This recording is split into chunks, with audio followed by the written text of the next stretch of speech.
Hey guys, and welcome to my channel, Times with a Window. Today I am joined by Fawn, an ex-Counter-Strike pro from Counter-Strike 1.6, and of course I'm an ex-Counter-Strike pro from Counter-Strike 1.6 and Source. And we are going to be checking out these release trailers for Classic Offensive and CS Legacy.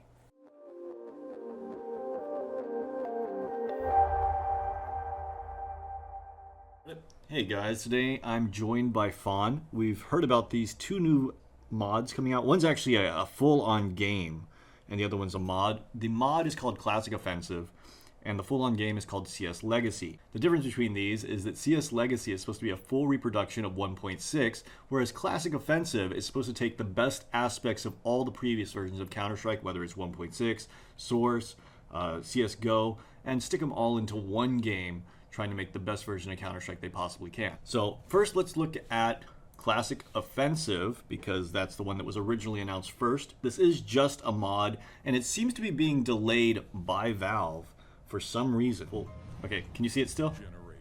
Yes. Can you hear it? Yes. Okay, so this is 747. That's true. And here's some Counter-Strike Source. They show the Deagle because that's one of the big aspects. They're bringing over the Deagle from Source, which, if you remember, was overpowered as shit. Future awaits a new generation. Okay, let's go. So here it is. As you can see, it is very similar to... Well, I mean, like, the graphics are pretty much CSGO. They added a bazooka, which only has one shot. Oh my god, they have Riot Shield. They have Riot Shield, but in competitive mode, those can be disabled, or those are disabled. They have Molotovs. That's not. Again, this What is... was that? They got some kind of missile launcher. Whoa, whoa, whoa, whoa. Okay, let's go back here. Yeah. Did you see that?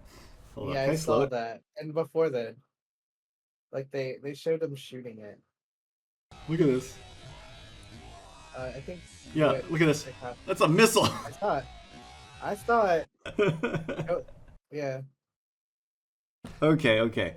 But yeah, the idea behind this mod is that they want to combine all the best parts of Counter-Strike and put it into one game. The missile launcher and the shield would not be in the competitive version of the game. They do allow it in pubs, but again, it's not in the competitive mode.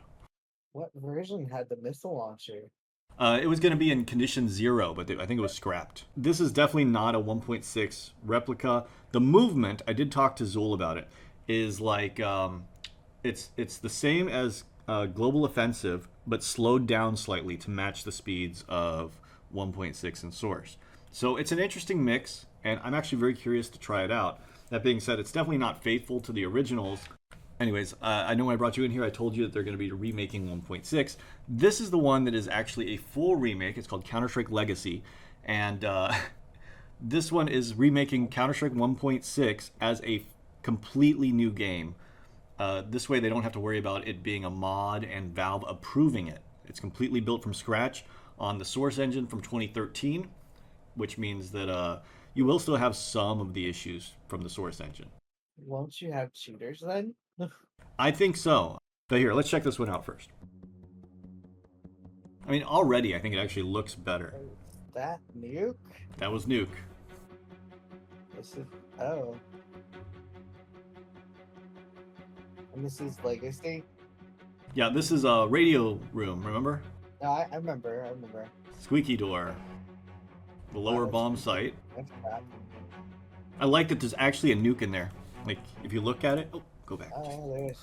See that? There's a nuke in there.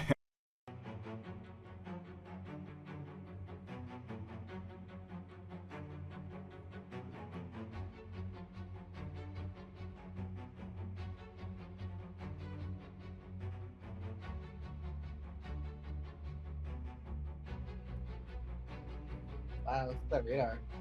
Oh, I didn't even realize. Nice. Oh, you see did you see the movement? Yeah, I saw. There's a B-hop got in between the two things. So I tried to replicate this in Counter-Strike 1.6 after I saw it. Now in Counter-Strike 1.6 you have this little unique movement where if you tap duck, you hop up a little bit. And dropping down into the middle of these rafters here was really the only safe way to get down without losing any HP. Now, being able to tap duck and doing that little crouch hop thing makes it so you're able to do a type of movement called silent running. Basically, you still make a footstep here and there, but you make a lot less footsteps and you're able to keep your running speed. It's probably my least favorite feature from Counter-Strike 1.6, and it was completely removed in Counter-Strike Source, so you couldn't even do the crouch pop. Very faithful to 1.6. Yep. That's a deagle. Door opens. B hops out. Silent running.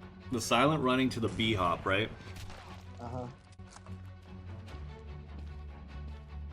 So look at him B hop all around. It didn't D-hop that much in 1.6. Well, here's the thing, okay? Let's just pause it for a second and talk about this.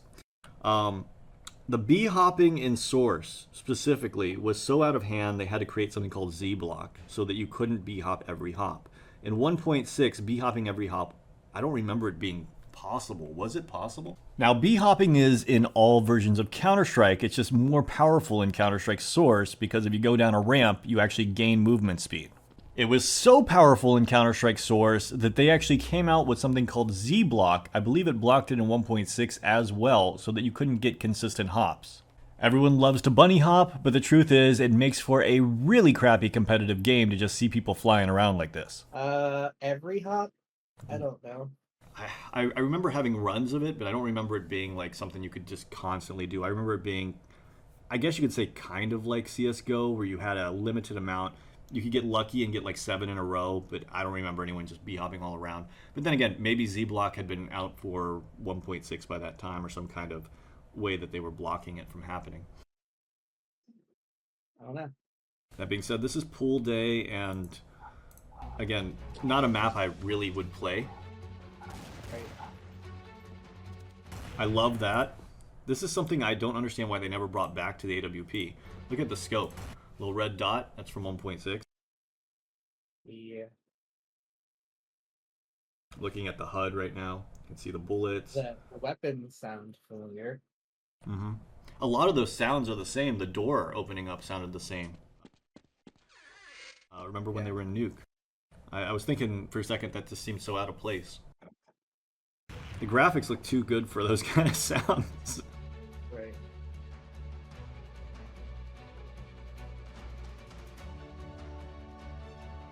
Built from the ground up, custom graphic system. There's that silent running. Again, you can... Wait, let me go back just a little more. This is a really good example of it, actually, right here. It hits it, and then it crouches down and comes out. That's going to be hard to deal with. That's one of the things I really didn't like about 1.6. Wait, how are the nades gonna behave? The nades are exactly the same as 1.6, both in this and in Classic Offensive. They made them the exact same. We can shoot them, not shoot them, but throw them through like 8 pixel. And they are floaty and big. Yeah, it's like throwing a big watermelon. Exactly. I mean, name the best parts in each version. For me or for them? For you. Now, he brings this up because Classic Offensive is supposed to be the best aspects of each one of the games combined together to make the best version of Counter-Strike ever. But really, the only thing that I did not like switching from Counter-Strike Source to Counter-Strike Global Offensive was the movement. I completely hated the AD-AD spam fest. Basically, the movement acceleration and deceleration values in Counter-Strike 1.6 are a lot slower than they are in CSGO and CS2. This means you can cover a lot more ground in a lot less time when you're using an AD-AD spam in CS2, which can make people very annoying to hit. I should mention that acceleration and deceleration are the same in 1.6 in Source.